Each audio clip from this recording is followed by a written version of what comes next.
영의 사람이 세 번째 나누겠습니다. 저는 이제 뭐 피트니스 센터를 가는 것도 아니고 뭐 PT를 받는 것도 아닌데 다만 열심히 이제 틈이 나면 운동을 하려고 합니다. 이유는 한 가지인데요. 24시간 예배 때문에 그렇습니다. 이게 뭐 일주일에 한 번 설교하는 거라면 제가 뭐 그것 때문에 큰 부담을 안 갖는데 처음에 24시간 우리 예배를 시작할 때 내 기억으로는 9번 설교했던 것 같아요. 9번 하고서 엄청 후회했어요. 내가 이걸 왜 한다고 했을까 이렇게 후회를 했었죠. 그리고 중간에 또 우리가 24시간 예배를 한 지 10년, 11년째가 되잖아요. 중간에 뭐 우리 교회 우리 리더들이 말씀을 나누기도 하고 뭐 이런 시간들도 있었죠. 어쨌든 뭐 많은 그 설교의 시간을 무슨 제가 뭐 이렇게 커버하는 상황이 됐는데, 그래서 어떤 분이 나보고 설교를 엄청 그 많이 오랫동안 잘하신다고 나보고 그러더라고요. 그래서 제가 어쩌다 그렇게 되는지는 모르겠어요. 그랬어요. 그래서 이제 제가 운동을 열심히 하는 이유는 딱 두 가지인데, 제가 가족이나 교회를 잘 섬길 수 있기 위해서 뭐 체격이 필요한 게 아니라 체력이 필요하잖아요. 실은요. 두 번째 이유는 이 앞에서 말씀을 전하는 것을 감당하기 위해서. 근데 그게 저한테 되게 성경에 그랬잖아요. 육신의 연습은 약간의 유익이 있고 경건은 범사에 유익하다고. 그 육신의 연습에 유익이 없다는 소리가 아니잖아요. 그죠? 어떤 사람은 너무 경건해가지고 육신의 연습을 안 하는 분이 있어요. 영으로 충만한데 육신이 약해서 빨리 죽으면 안 되잖아요. 그러니까 우리가 아까 집 얘기를 했는데 그 집 주인은 나잖아요. 그러니까 집을 잘 돌보는 것도 저와 여러분의 분명한 책임이에요. 왜냐하면 이 집이 내게 아니잖아요. 이 집이 내 거면은 좋겠는데 내가 렌트해서 사는 거예요. 우리가 임대해서 살면은 그 임대하는 집에 내가 못 하나 박으려고 해도 눈치가 보이지 않습니까? 그죠? 예. 그래서 못 하나 박으면서도 이게 괜찮나 싶기도 하고, 또 어떤 경우에는 뭐 내가 안에 뭘 도배를 새로 하고 싶다. 그래도 임대인의 상황일 때는 어떻게 해야 돼요? 물어봐야 될 거 아니에요. 내가 도배를 해도 되겠냐? 실은 좀 되게 그럼 내 집을 가지면 되잖아요라고 말할 수 있는데, 육신의 관점에서는 그게 별로 문제가 없죠. 그러나 성경은 분명히 너희 몸은 이라고 표현했어요. 너희 몸은 뭐라고요? 하나님의 성전이라고 그랬어요. 뭐가요? 몸이요. 예. 그리고 값으로 산 것이 되었으니 누구의 것이 아니다? 너희 것이 아니잖아요. 제가 이 첫 번째 영의 사람 계속 얘기하니까 육은 뭐 그냥 별거 아니네 이렇게 생각하면 또 다른 차원이 있어요. 우리가 영의 존재라는 걸 확실히 아는 것이 정말 제일 중요하고요. 그런데 저하고 여러분은 임차인이에요. 내 몸을 내가 함부로 다루는 거는, 내가 주인이 아닌데 내가 벽에다가 막 못질을 막 해대면은 안 되잖아요. 허락을 받고 해대든지 아니면 내 마음대로 내 몸을 막 다루면 안 되잖아요. 주인에게 허락을 받고 허락 안에서 뭔가를 내가 해야죠.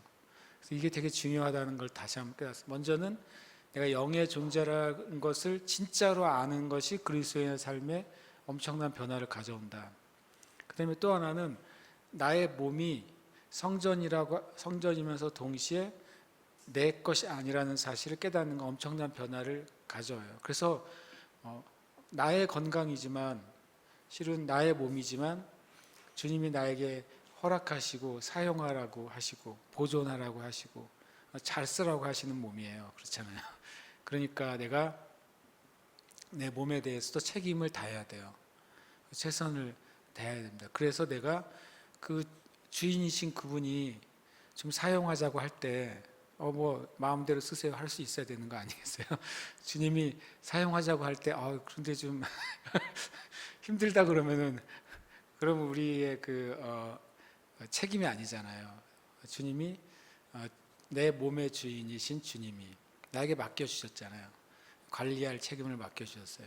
주님이 나에게 그 몸을 좀 사용해서 내가 나의 일을 해야 되겠다라고 하실 때 내가 얼마든지 저는 1년 365일 준비가 돼 있습니다라고 주님께 드릴 수 있어야 되죠. 그래서 로마서 12장 1절에 너희 몸을 하나님이 기뻐하시는 거룩한 산 제물로 드리라 그랬잖아요. 그러니까 준비가 돼 있어야 돼요. 그리고 성경에 거룩한 산 제물은 항상 조건이 있잖아요. 흠이 없어야 돼요. 깨끗한 것이어야 돼요. 그리고 가치 있고 좋은 것이어야 돼요. 그러면 저 여러분의 몸이 흠이 없고 깨끗하고 가치 있는 상태가 돼야 돼요.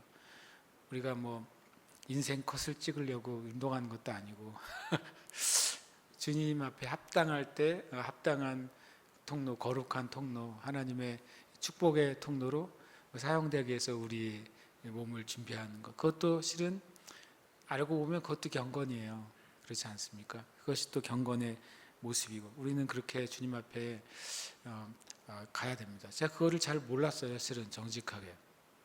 그냥 주님 앞에 집중하고 예배하는 게 다라고 많이 생각했습니다. 그런데 제가 2018년에 정말 그 삼다수를 들다가 허리를 다쳤잖아요. 그 삼다수 참 12kg짜리 삼다수. 그걸 이제 10세트를 1층에서 3층으로 옮기다가 감사하게도 10번째 세트에서 다쳤어요. 첫 번째 세트에서 안 다치고 10번째를 옮기고 그거를 마지막에 다 됐다고 생각해서 턱 놨는데 그게 중심이 안 맞았는데 한쪽 허리에서 뚝 하는 소리가 들리더라고요. 그리고서 이제 아시는 분은 아시겠지만 그리고 나서 이제 처음으로 태어나서 내가 119에 실려갔죠. 근데 그날도 어쨌든 이제 강력한 몰핀 성분의 통증을 없애는 게 뭐예요?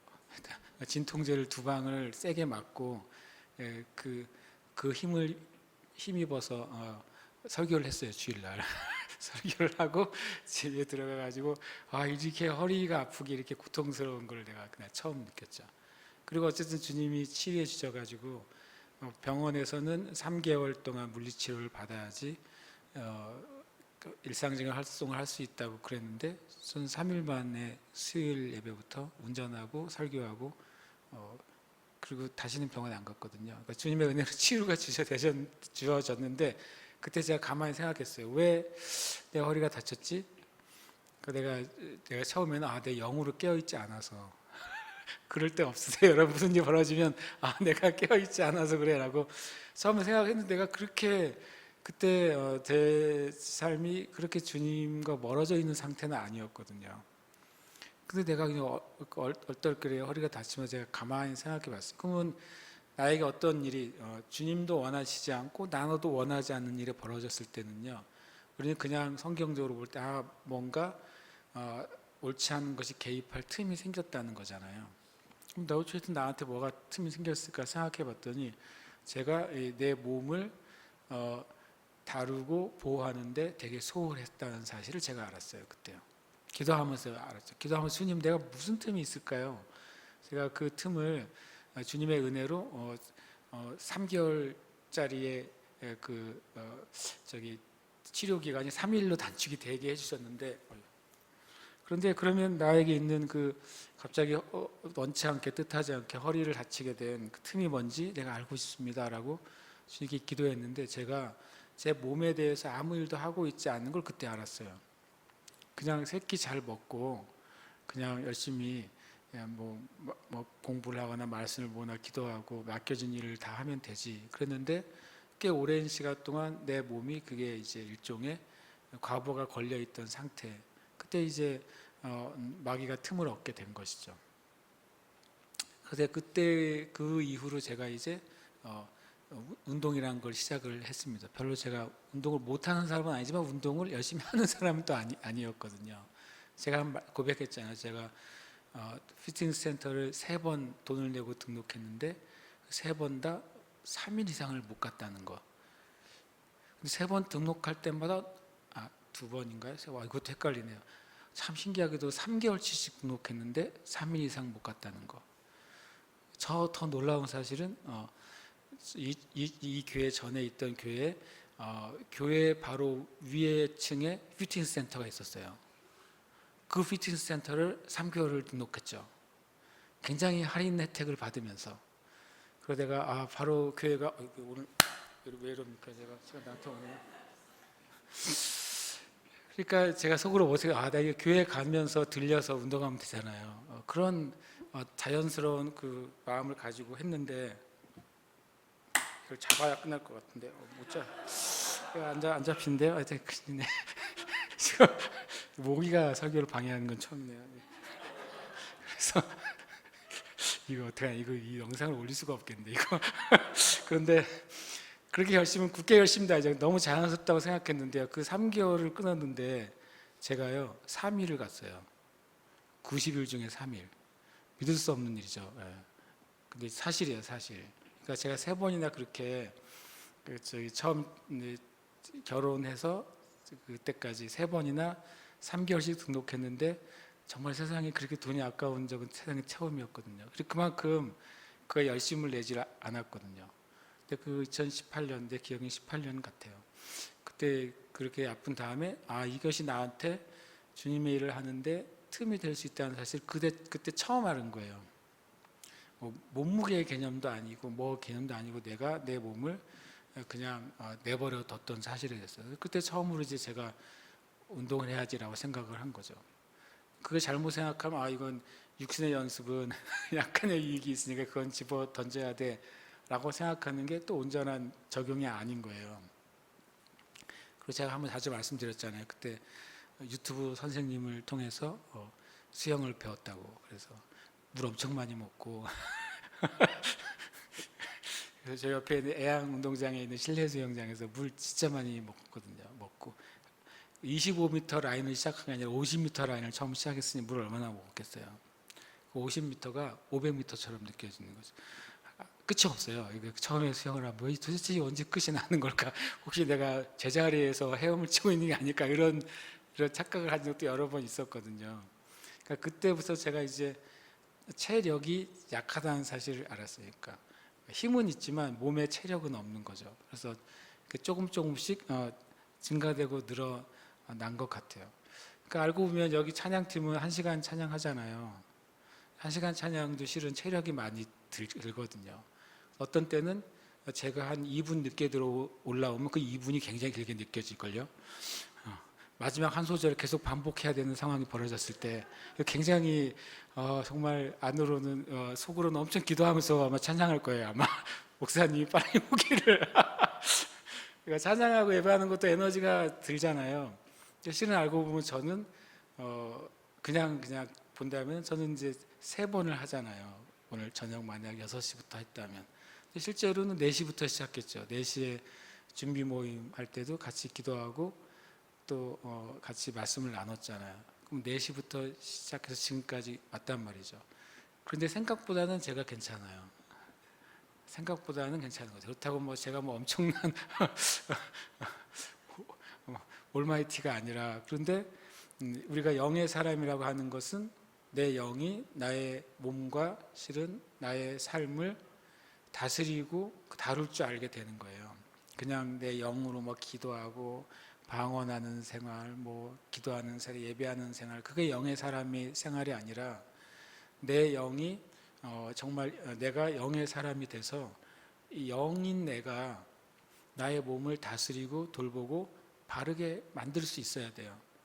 영인 내가 내 삶의 여러 분야들, 나의 가정생활이나 직장생활이나 나에게 주신 그 모든 것들을 영인 내가 그것을 질서를 잡고 바른 자리에 올려놓고 바른 열매를 맺을 수 있게 해야 그게 영의 사람인 거예요. 그 부분이 우리에게 이제 가끔 이제 열심히 기도하고 신앙생활하는 분들이 그 부분이 결여되어 있을 때가 있어요. 나는 주님만 위해서 기도하면 마치 뭐냐면 이런 게 굉장한 큰 믿음의 표현 같은데 나는 주님의 일을 하고 주님은 내 일을 하고 굉장히 믿음의 표현 맞긴 맞아요. 내가 주님의 일을 할 때 주님이 내 일을 하시는 게 맞는데 그게 마치 어떤 마술 같은 개념으로 이해할 때가 있어요. 그렇지 않습니다. 그렇죠? 왜냐하면 오늘 말씀으로 보겠지만 주님은 우리 안에 계셔서 우리를 통해 주님을 하시는 거예요. 그렇죠? 주님과 나하고 분리돼 있어가지고 난 여기서 일을 하는 동안 주님이 우렁각시처럼 밥해 주시는 게 아니라는 거예요. 근데 가끔 그런 믿음을 작동할 때가 굉장히 많습니다. 그런 믿음을 작동할 때가 엄청나게 많아요. 근데 하나님은 초자연적으로 역사하신 하나님이 맞습니다. 근데 그 초자연적인 하나님이 우리 안에서 또 초자연적으로 역사하신다는 사실을 우리가 이해해야 돼요. 오늘 마지막 시간은 그 얘기를 잠깐 나누려고 합니다.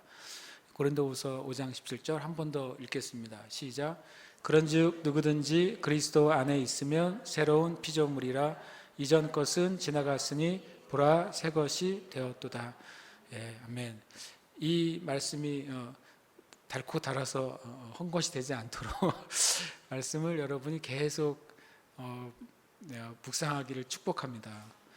요즘 제가 이제 계속 쓴다고 말씀드렸죠.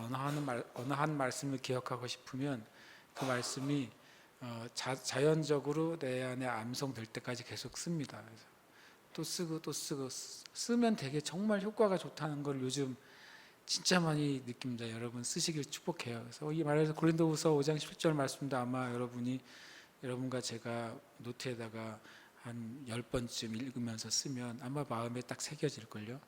외우려고 해서 외워지는 게 아니라 그냥 기억이 나는 거죠. 그렇게 되면 말씀이 묵상이 되는 거죠. 요즘 제가 이제 겨우 몇 구절, 정직하게 겨우 몇 구절 이제 쓰면서 이제 몇 주 동안 이제 어떤 구절들을 제가 이제 좀 더 마음에 쉽게 기억하고 암송할 수 있게 됐어요. 그래서 참 좋은 게 밤에 누웠는데 잠이 좀 금방 안 든다. 그럼 뭐 엄청 재밌어져요. 속으로 이제 그거를 한 번씩 다시 외워봅니다. 외우고 생각해보고 또 외우고 생각해보고 그래서 그걸로 다시 기도하죠. 이 말씀 가지고 기도한다. 주님, 저는 예수님 안에 있어서 고맙습니다. 저는 예수님 안에 있고 저는 거듭나서 너무 감사합니다. 저는 새로운 피조물이 됐기 때문에 제 안에 있는 제가 전에 가지고 있던 이런 문제는 저는 없습니다. 이런 식으로 제가 주님께 계속 기도해요. 말 그대로 중얼중얼 되는 거죠. 그러다 보면은 그 잠들어 있어요, 내가. 만약에 잠이 진짜 안 온다, 그럼 이걸 계속 하면 돼요. 뭐 1시간 잠이 안 오면 1시간 하면 되죠. 근데 좀 지루할 것 같잖아요. 근데 말씀은 제가 경험한 바로는 처음엔 조금 무미건조해요. 처음에 그 말씀을 그냥 줄줄줄 말하면. 그런데 그거를 좀 생각을 하고 또 말하고 생각을 하고 기도하고 생각을 하고 말로 표현하고 생각을 하고 고백하면 그거 되게 누워있는데 되게 은혜가 되는 구절이 있어요. 아니 이 구절이 이렇게 은혜로운 구절이었는가라고 내가 누워서 감탄을 할 정도로 그 은혜로운 구절들이 생기더라고요. 그래서 진짜 말씀은 계속 내가 포기하지 않고 말씀을 고백하고 또 선포하고 말씀으로 기도하고 주님과 교제하는 게 너무 좋다는 걸 요즘 더 많이 느낍니다. 여러분 한번 오늘 제가 했던 구절들을 써보시고 또 한번 또 묵상하시길 다시 한번 축복합니다. 요한일서 4장 4절 말씀인데 함께 읽겠습니다. 시작. 너희가 자녀들아 너희는 하나님께 속하였고 또 그들을 이기었나니 이는 너희 안에 계신 이가 세상에 있는 자보다 크심이라. 아멘. 조금 전에 누구든지 그리스도 안에 있으면이라고 말했잖아요. 그리스도 안에 있으면의 새로운 버전이 바로 너희는 하나님께 속하였고예요. 성경에는 같은 성경의 영적인 개념을 다른 여러 가지 표현으로 우리에게 말씀해 주셔서 그것을 계속 확증해 주실 때가 있어요. 고린도후서 5장 17절에 그런즉 누구든지 그리스도 안에 있으면 새로운 피조물이라 라고 말했는데 그 새로운 피조물이란 말을 이 안에 넣어도 마찬가지예요. 너희는 새로운 피조물이다. 그 말이나 너희는 하나님께 속하였다. 이 말이 실은 같은 맥락의 말씀이 되는 거죠. 그러면 내가 그리스도 안에 있는 존재가 됐고 그것은 내가 하나님께 속한 존재가 됐는데 그게 무슨 나에게 유익이 있냐는 거예요. 첫 번째 그리스도 안에 있을 때 있는 유익은 뭐예요? 이전 것은 제거됐고 새로운 것이 나에게 왔다는 거잖아요. 새로운 본성이 왔고 새로운 감각이 왔고 새로운 능력이 나에게 부여됐다라고 하는 것이 그리스도 안에 있을 때 나에게 주어진 유익이에요. 그러면 그리스도 안에 내가 있다고 하는 것은 넓은 차원으로 봤더니 내가 하나님께 속한 자가 됐다는 거예요. 내가 하나님께 속한 자가 됐다는 것에 대한 이 유익이 뭐예요?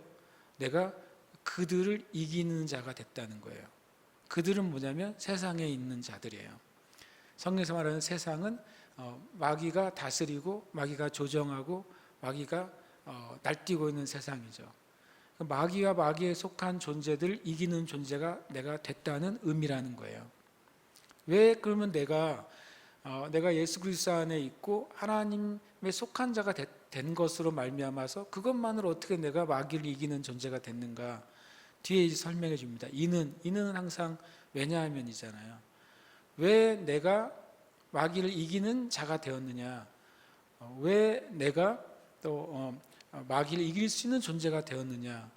그것이 하나님께 속한 것이 무슨 어떤 일을 발생하느냐? 그것을 말하는 거예요. 그게 뭐냐면 하나님께 속한 자는 그 사람 안에 하나님이 계시다는 소리인데 성령님으로 계시잖아요. 너희 안에 계신 분 성령님이죠. 그 성령님이 세상에 있는 자보다 크기 때문에 자연적으로 하나님께 속한 사람은 세상에 있는 사람을 이기게 되었다는 거예요. 우리의 속성 때문이 아니라 우리의 속성이 아니라 내 안에 계신 분의 속성 때문에 내가 마귀를 이기는 자가 됐다는 거예요. 근데 진리는요, 진리의 속성이 하나 있는데 그건 뭐냐면 내가 진리를 아는 사람에 의한 그 진리가 작동을 해요. 그 진리에 대해서 고백하고 그것을 실제로 행하는 사람에게만 진리가 작동을 하는 거예요. 그러니까 앞에 만약에 자동차가 있는데 그 자동차는 원래 움직일 수 있는 능력이 있어요. 그죠? 자동차는 원래 움직이고 빨리 달릴 수 있는 능력이 있어요. 근데 아무리 그것을 뚫어져라 여러분이 바라보고 있어도 자동차가 움직이지는 않을 거예요. 진리가 마치 그와 같아요. 첫 번째로는 자동차를 움직이려면 뭐가 필요해요? 뭐가 필요하죠? 키가 필요해요. 내가 자동차를 여는 것이지만 실제로는 뭐가 여는 거예요? 키가 여는 거예요. 이 사실을 꼭 기억하세요. 하나님의 말씀을 내가 사용하거든요.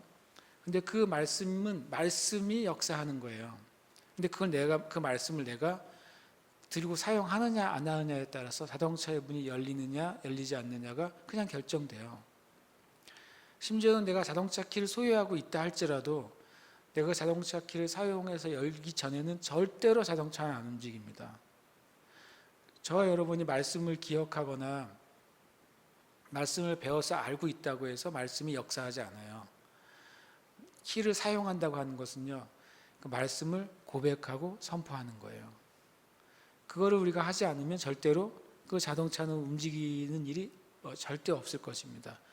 자동차는 그 자리에 있을 때 할지라도 안 움직여요. 그 다음에 중요한 게 있어요. 자동차 키만 가지고 있으면 자동차가 갑니까? 제가 옛날에 그렇다고 생각했어요. 제가 일종 보통 면허를 가지고 있는데 무슨 생각인지 모르겠지만 제가 면허 시험을 볼 때 일단은 필기 시험은 합격은 했었어요. 일종 보통 면허니까 이제 트럭이잖아요. 트럭 운전하는데 무슨 생각인지 모르겠는데 학원을 한 번도 안 다니고 그냥 시험을 보러 갔어요. 단 한 번도 트럭에 타본 적이 없이. 이건 믿음이라고 해야 돼요? 아니면 믿음이라고 할 수는 없겠죠. 무지라고 할 수도 있겠죠. 내 생각에는요, 그냥 갈 것 같았어요. 차가요. 그래서 키가 꽂혀 있는 자동차에 내가 올라갑니다. 그리고 이제 코스를 돌잖아요. 지금 어떻게 도는지 모르겠는데 첫 번째 코스가 이렇게 가서 언덕 올라가다 신호가 있으면 딱 쓰죠. 신호등이 바뀌면 싹 올라가 넘어가야 되는 거잖아요. 처음 운전하는 사람들 세상에 그게 그 언덕이 516 같잖아요. 근데 제가 이제 시동이 걸려 있으니까 밟으니까 가더라고요. 그래서 가는구나 생각하고 갔어요. 그리고 이제 어떻게 또 내가 또 그 코스를 돌아가지고 그 앞에 언덕 앞에 갔어요. 언덕을 이제 타고 갔죠. 그래서 제가 생각 없는 용기가 있나 봐요. 쭉 갔어요. 가는데 이제 빨간불이 들어서 섰습니다. 딱 섰는데 그 다음부터 이제 이거 어떻게 해야지 그러다가 이제 파란불이 딱 들어왔는데 나는 얼마나 무식하냐면 빨리 가야 되는 줄 알았어요. 천천히 넘어가면 돼. 그래서 드립다 밟았죠. 그 제가 밟은 순간 난리가 났어요. 그 운전면허 시험장 사람들이 막 다 나를 향해 뛰어왔어요. 왜냐하면 제가 날랐거든요. 언덕을 차가 떴다는 사실을 내가 알았어요. 이거 차가 순간적으로 떴다. 떴다가 쿵 떨어지면서 뭐 사고는 안 났는데 막 사람들이 날려가 저를 뭐 거의 뭐 끌어내다시피 나와서 떨어졌죠. 더 놀라운 건 두 번을 그렇게 했다는 사실입니다. 제가 무슨 말 하고 싶냐면요, 키가 있어서 열 수는 있는데 그 법칙에 따라 훈련하지 않는 사람은 운전을 못해요. 그러니까 말씀을 우리가 말씀 믿습니다 하는데 실제로 말씀을 입으로 고백하고 또 고백하고 고백하는 사람 많지 않아요. 많을 것 같죠. 여러분 이 선교자님들을 외는 다른 그리스도인들을 만나보세요.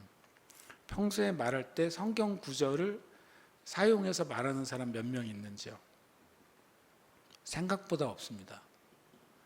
그 성경 구절을 가지고 내가 만약에 내가 아파요 그랬을 때 주님이 채찍에 맞음으로 치형을 받았다고 말씀하셨잖아요. 형제님 치형을 받을 거예요. 이렇게 말하는 사람 10명 중에 몇 명이 있겠어요? 주님이 치유해 주실 거예요. 도와주실 거예요. 이렇게 말할 수 있죠. 근데 말씀을 성경에 기록된 치유에 대한 말씀을 여러분에게 얘기해 주고 그 말씀대로 될 거야 라고 말하는 사람 정말로 10명에 1명도 없어요. 그러니까 그 말은 진리의 말씀의 키를 가지고 있는 사람은 많으나 그것을 실제로 꽂아서 차문을 여는 사람조차 많지 않다는 거예요. 많지 않습니다. 그러니까 그래서 왜 우리가 말씀을 믿는데 왜 역사가 안 일어나지? 왜 역사가 안 일어나지? 하는 궁금증들이 있지 않습니까? 나 진짜 주님의 말씀을 믿고 하나님 살아계신 거 믿는데 그건 절대로 변하지 않는데 왜 나의 삶 가운데 그게 생각보다 일어나지 않느냐? 실제로 고백하는 일이 횟수가 엄청 적기 때문이에요. 주여 주여 기도는 엄청 하는데 기도할 때 내가 기도하려고 하는 문제에 대한 하나님의 약속의 키죠. 그거를 내가 가지고 주님께 그 문제에 들이대는 사람이 많지 않다는 거예요.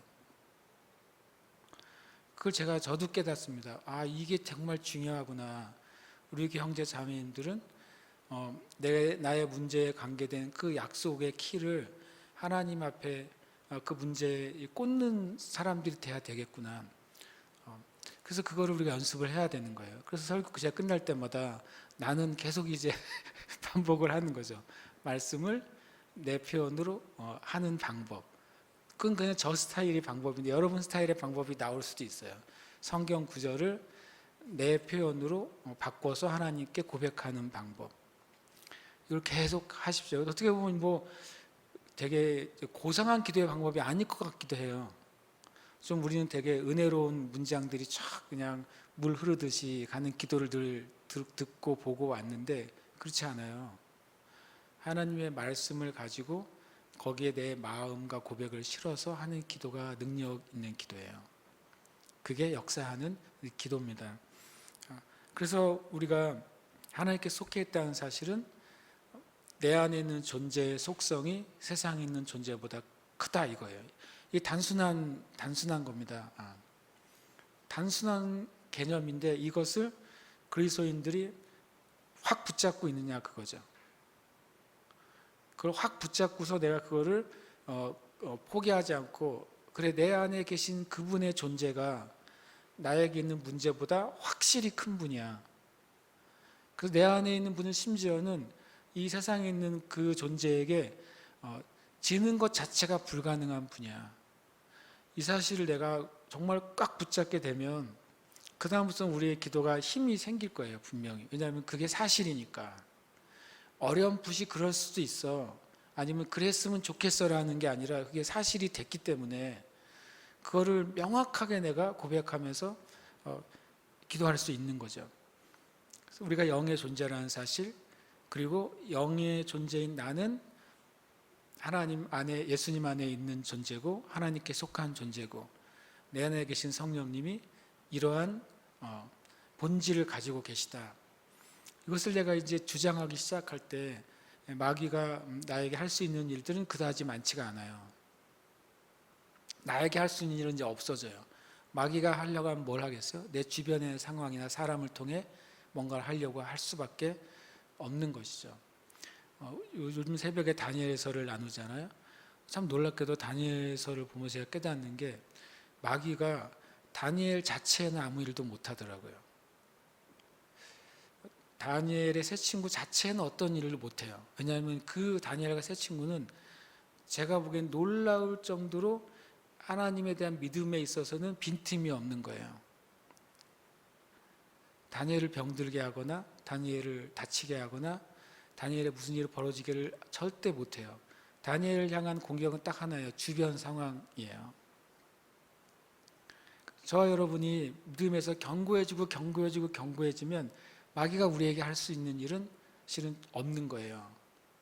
그게 내가 명확하게 알게 된다면, 내가 영의 사람이라는 사실을 정말 굳게 믿게 되고, 그리고 하나님의 말씀이 내 입에서 고백되고 훈련되고 그것이 익숙해질 때는 더 이상 마귀가 우리의 삶 가운데 무엇을 가져둘 수 없는 거죠. 그 다음에 우리가 싸울 거는 되게 단순해요. 말은 단순해요. 상황은 험악할 수 있어요. 우리가 아니라 우리 주변에 있는 상황을 가지고 마귀가 도전하게 될 거예요. 그러나 우리가 이미 제가 두 번째 말씀 나눈 것처럼 내가 내 삶을 움직이는 축이 육이 아니라 영이 된 다음이기 때문에 육의 상황, 환경의 상황이 바뀌는 것은 나의 기준을 흔드는 데는 아무런 소용이 없어요. 내가 내 영혼의 닷을 내려놨기 때문에 많은 것을 흔들지 모르지만 절대 내 자리를 마귀가 이동시킬 수는 없는 거예요. 저 여러분이 그것을 여러분의 삶에 적용해 보시길 축복해요. 말씀은 적용해야 되고 그리고 그것 가지고 씨름하는 거예요. 우리는 마귀와 싸우는 자들이 아니라 믿음의 싸움을 싸우는 자들이에요. 믿음은 말씀과 관계되어 있잖아요. 믿음은 말씀으로 오는 거잖아요. 그런데 믿음의 싸움을 싸우는 것은 말씀을 가지고 내가 씨름하는 거예요. 그 싸움을 싸울 때 항상 유익이 있습니다. 그것은요. 요한복음 6장 47절에 함께 읽겠습니다. 시작. 내가 진실로 진실로 너희에게 이르노니 믿는 자는 영생을 가졌나니. 제가 예전에는요, 청년 시절에는 이거를 전도할 때 많이 사용했어요. 제가 영접 기도를 한 다음에 빠이빠이 하면 안 되고 확인 사살을 해야 되거든요. 영접 기도를 했어요. 내가 예수님을 믿습니다. 내 죄를 주님이 용서해 주시고 저를 거듭나가 고백했어요. 주님을 위해 살게 해 주십시오라고 고백을 딱 한 다음에 한 번 더 물어봐야 돼요. 예수님 믿으세요? 그러면 아멘이라고 대답하겠죠. 영접 기도 했으니까. 그럼 영생을 가지고 계세요? 라고 물어보면 글쎄요, 이렇게 말하는 사람이 있어요. 그러면 다시 이 구절을 펼쳐줬어요. 뭐라고 되어 있냐? 믿는 자는 영생을 가질 것입니까? 가질 수 있다고 말했습니까? 아니면 가졌나니라고 말했습니까? 그러면 이제 그분이 가졌다고 말하네요. 그러니까 선생님은, 형제님은, 자매님은 영생이 지금 있는 거예요. 느껴지거나 보여지거나 잘 몰랐어도 성경은 형제님에게, 자매님에게, 선생님에게 영생이 있다고 말씀하고 있습니다. 그러니까 혹 누가 뭐라고 하더라도 이걸 기억하세요라고 이제 확인을 시켜주는, 영접 기도에 대한 확인을 시켜주는 말씀으로 전에는 많이 사용했어요, 제가요. 근데 이 말씀은 또 다른 차원이 되는 거죠. 왜냐하면 우리는 영생을 어떻게 해요? 가진 사람이에요. 많은 그리스도인들이 죽어서 영생할 거라고 생각하는 경향성이 있어요. 그렇지만 그 영원한 생명을 내가 가지고 있습니다. 왜냐하면 우리가 영생을 가지게 된 이유가 있어요. 왜 당신이 영생을 가졌다고 주장을 하세요? 라고 말한다면 우리가 이 말씀을 얘기해야 돼요. 함께 읽겠습니다. 시작. 오직 하나님께로부터 난 자들이니라. 말씀은 이렇게 되겠죠. 12절에 영접하는 자 곧 그 이름을 믿는 자들에게는 하나님의 자녀가 되는 권세를 주셨으니 이는 혈통으로나 육정으로나 사람의 뜻으로 나지 아니하고 오직 하나님께로부터 난 자들이니라. 원래 본문에는 하늘로부터 태어난 자들이다 이렇게 되어 있어요. 그러니까 하나님으로부터 태어났어요. 재미있는 표현이잖아요. 하나님으로부터 태어났으니까 우리가 뭘 갖게 된 거예요? 하나님의 속성을 갖게 되는 거예요. 근데 하나님 첫 번째 속성이 뭐죠? 영이시고 영원하신 속성이에요. 저와 여러분이 내가 하나님을 믿는데 내가 영생을 가졌어요라고 주장할 수 있는 근거가 바로 이거예요. 내가 하나님으로부터 태어났다는 거예요. 하나님으로부터 태어날 때 하나님이 가지고 계신 속성을 내가 받은 거예요. 첫 번째는 하나님은 영이시고, 그리고 그분은 영원하세요. 그러면 내가 하나님부터 태어났으니까 나도 어떤 속성을 갖게 된가? 나는 영의 존재가 되었고, 나는 또 뭐가 됐어요? 영원한 생명을 가진 영생의 존재가 된 것입니다. 이 두 구절은 아주 중요하게 연결이 되어 있어요. 난 영생을 가졌죠. 예수님을 믿을 때. 난 하나님께 속했어요. 예수님을 믿을 때. 그리고 나는 영생을 가지고 있고 하나님의 속성을 가지게 됐어요. 예수님을 믿을 때. 그것은 우리가 계속 고백해야 되고 우리의 삶에 있어서 내가 주장해야 될 말씀이 되는 거예요. 왜 초대교회 성도들이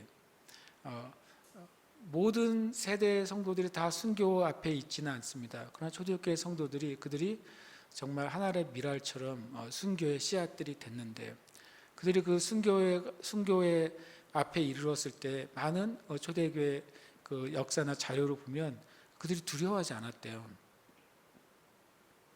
바로 앞에 사자들이 이글거리는 그 광장이 눈에 보이고 바로 내 앞에 있는 이 철문이 올려지면 우리는 그 안에 이제 쫓겨나가서 그들의 밥이 된다는 사실을 아는데, 순교를 당한 실제 수많은 그리스도인들이 두려워하지 않았다고 그래요.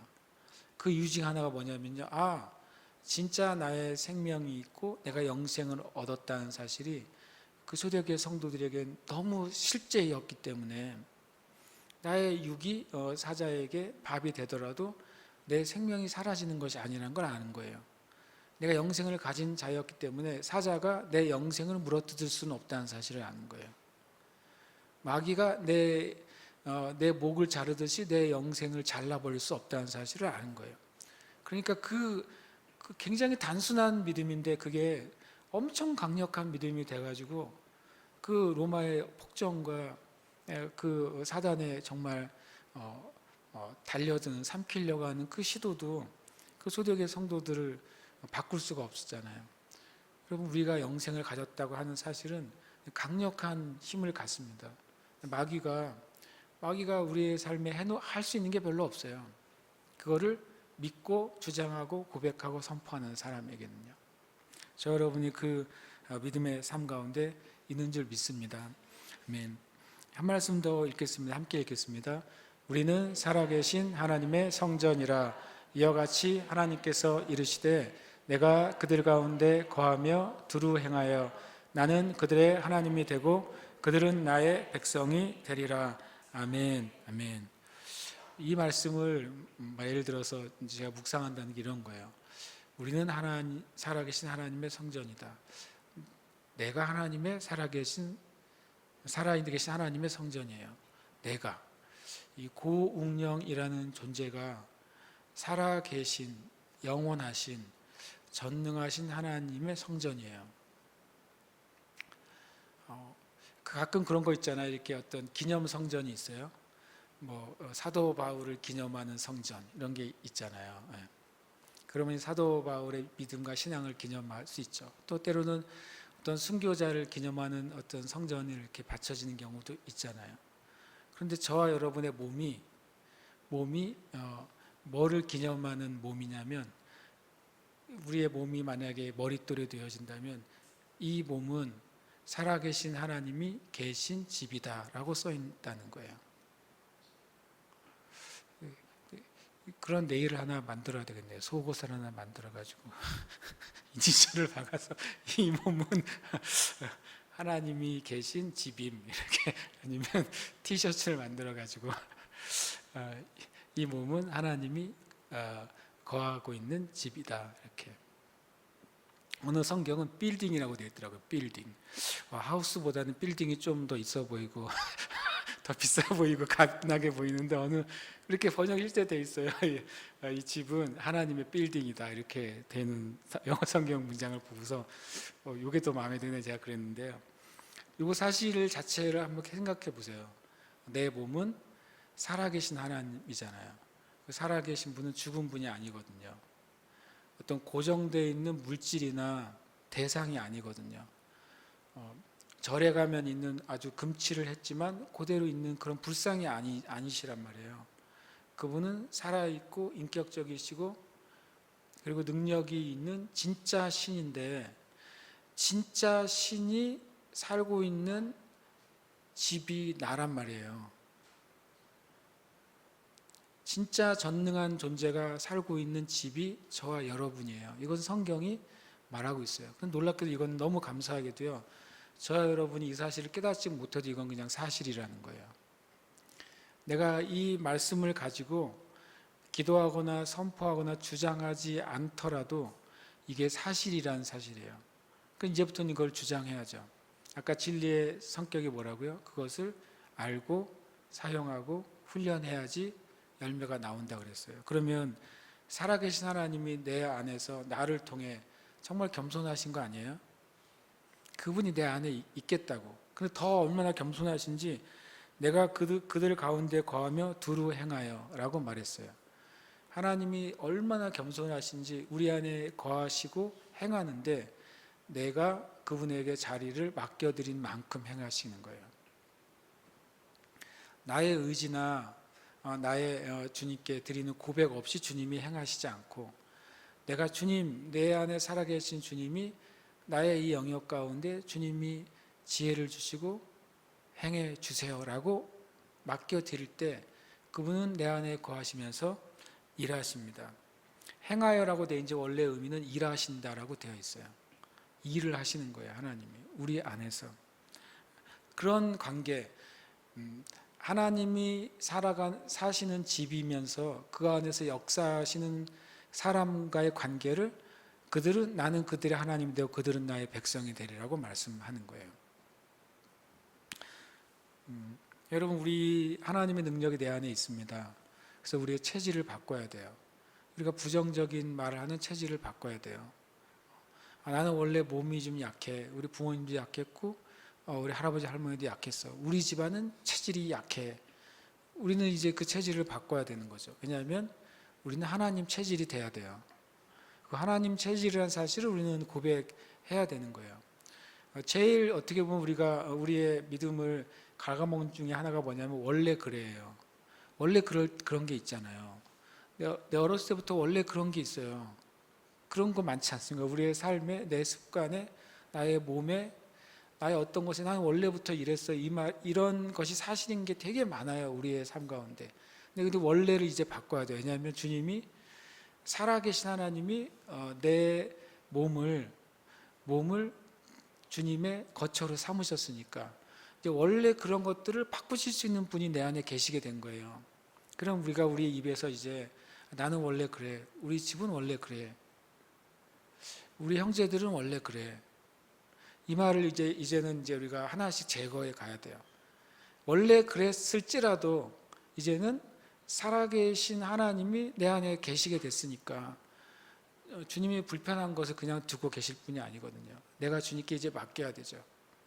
주님, 내 삶에 원래 그런 게 있는데 이 부분을 이제 주님께서 계시니까 이제는 바꿔주세요. 나는 주님께 그것이 바뀌어지도록 내드립니다 라고 우리는 고백해야 돼요. 그래서 우리가 주님 앞에 이것을 해야 됩니다. 할수록 주님은 엄청 기뻐하시는 거죠. 주님이 기뻐하십니다. 왜냐하면 예수님이 그러셨어요. 너희가 이전까지는 내 이름으로 기도하지 않았지만 이제는 기도하라. 주님이 응답하실게요. 그 다음에 뭐라고 되어 있냐면 너희 기쁨이 충만하게 될 거라고 그랬어요. 내가 예수님의 이름으로 하나님 아버지께 기도할 때 하나님 아버지가 그 기도에 응답하시면서 내 안에 주시는 것은 기쁨이에요.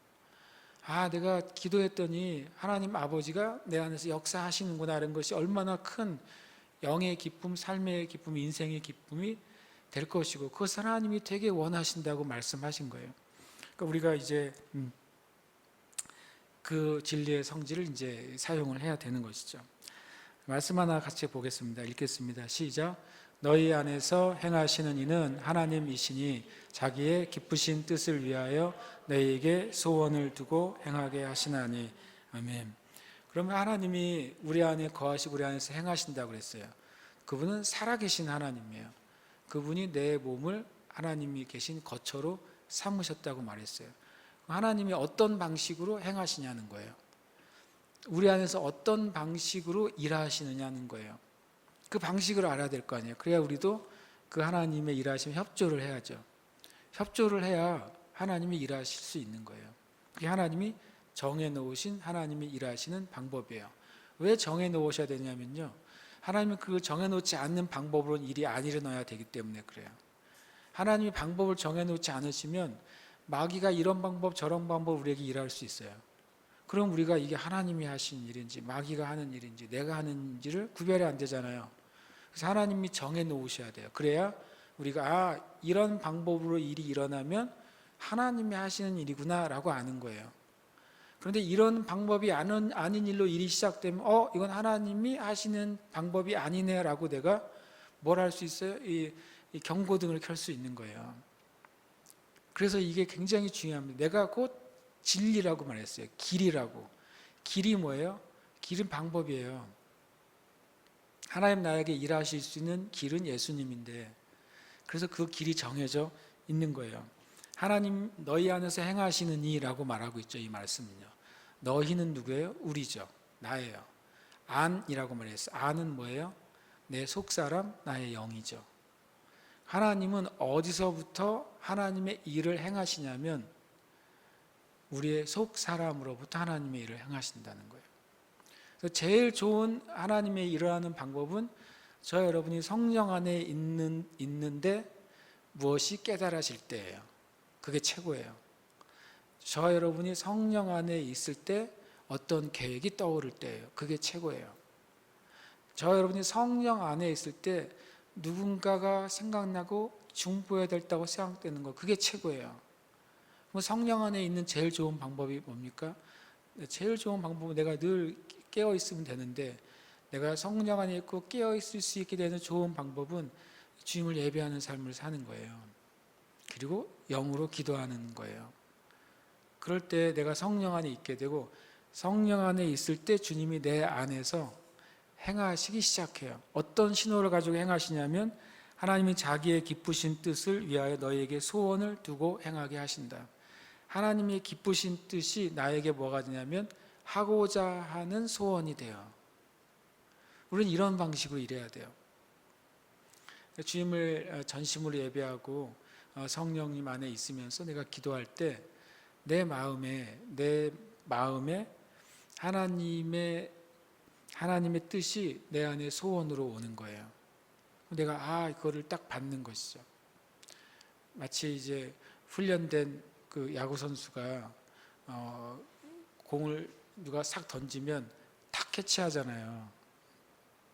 우리가 그렇게 내 마음에 주님이 뜻을 딱 떠올려 주실 때 내 마음이 탁 캐치해야 돼요. 이게 하나님으로부터 오는 생각과 마음과 소원이구나. 그럼 내가 그것을 가지고 기도하는 거예요. 내가 성령 안에 있을 때 어떤 사람이 떠오르면 주님, 제가 그 형제 자매를 위해 어떻게 기도하기를 원하세요? 라고 물을 때 주님은 깨닫게 해주시는 거예요. 내가 어떤 문제 때문에 많이 생각을 하고 있어요. 그 문제가 해결이 돼야 돼요. 그 문제를 가지고 주님께 주님, 이 문제에 대해서 지혜를 주세요. 그리고 내가 어떻게 하면 되냐면 성령 안으로 들어가면 돼요. 주님을 예배하고 찬양하고 그리고 주님을 고백하는 거죠. 그렇게 주님 앞에 계속 나아가고 있는 동안에 그 문제에 대한 하나님의 기쁘신 뜻을 나에게 가져다 주세요. 그럼 내가 내 마음이 그것을 딱 잡는 것입니다. 그 잡은 다음에는 그걸 가지고 주님께 주님 주신 대로 이 일이 진행되고 열리고 그 방법을 내가 깨달을 수 있도록 지혜를 달라고 구하는 거죠. 하나님은 그런 식으로 우리에게 일을 행하십니다. 우리가 그 주님이 행하시는 그 방식을 우리도 익혀야 돼요. 그 방식을 빨리 익히는 사람은 세상적으로도 어떤 일을 하면 새로운 직장에 가서 그 선임 사수에게 그 일을 잘 배우면 제일 좋은 건 뭐예요? 그 선임 사수가 하나는 대로 그대로 빨리 익히는 사람이 최고죠.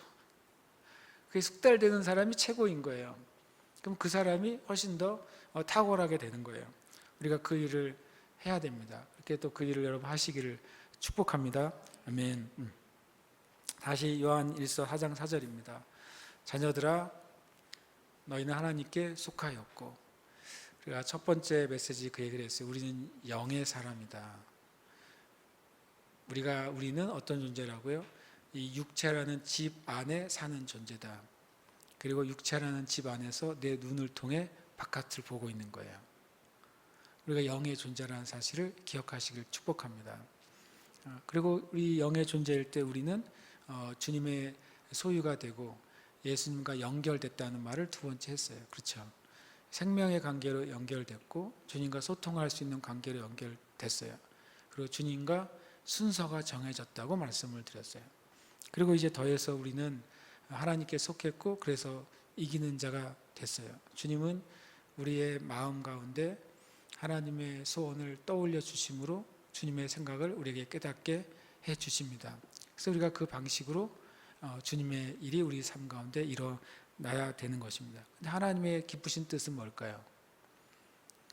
하나님의 기쁘신 뜻이 뭡니까? 그것은 뭐냐면 하나님이 우리에게 약속하신 것이 우리에게 다 일어나는 것이 하나님의 기쁘신 뜻이에요.